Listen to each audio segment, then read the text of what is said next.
Shalom to all my dear friends. நம்முடைய தேவனாகிய கர்த்தர் ஒவ்வொரு நாளும் அவருடைய வார்த்தைகளை தந்து நம்ம வழிநடத்துகிறார். நாம் எவைகளை செய்ய வேண்டும், எவ்வாறாக செய்ய வேண்டும், விசுவாசிக்க வேண்டுமா, விலகி ஓட வேண்டுமா என்று ஒவ்வொரு நாளும் அவருடைய வார்த்தைகளை தந்து நம்முடைய வாழ்க்கையை சீராக்கி நேர்படுத்தி வருகிறார். அப்போ ஒவ்வொரு நாளும் நாம் இந்த வசனங்களை கேட்கிறோம், அவைகளின்படி வாழ நம்மை பழகி கொண்டிருக்கிறோம்.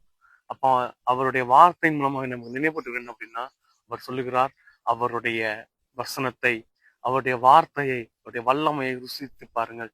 கர்த்தர் நல்லவர் என்பதை, கர்த்தர் தம்மை தேடுகிறவர்களுக்கும் தம்மை நாடுகிறவர்களுக்கும் தம்மை தேடி நாடி அவரிடம் பண்ணுகிற ஒவ்வொருவருக்கும் நல்லவர்.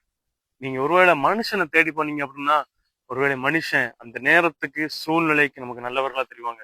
ஆனா அவர்களுடைய நேரம் முடிந்த பிறகு, அவருடைய காரியங்கள் நம் மூலமாய் முடிந்த பிற்பாடு மிகவும் எதிராக நிற்பார்கள்.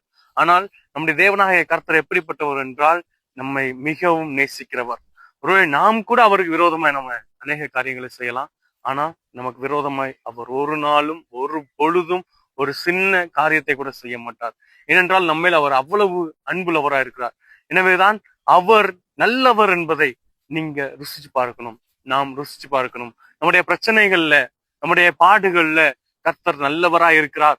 நான் விசுவாசிக்கிறேன், எனக்கு இந்த தீமையை நெருங்க விட மாட்டார், எனக்கு இந்த சோதனைகளை நெருங்க விட மாட்டார், எனக்கு இதுல இருந்து ஜெயத்தை தருவார், வெற்றியை தருவார், மீட்பை தருவார். நம்ம விசுவாசித்து அவருடைய நன்மையை நாம் ருசி பார்க்க ஆயத்தமானோம் அப்படின்னா, அவர் நமக்கு நல்லவராகவே இருப்பார்.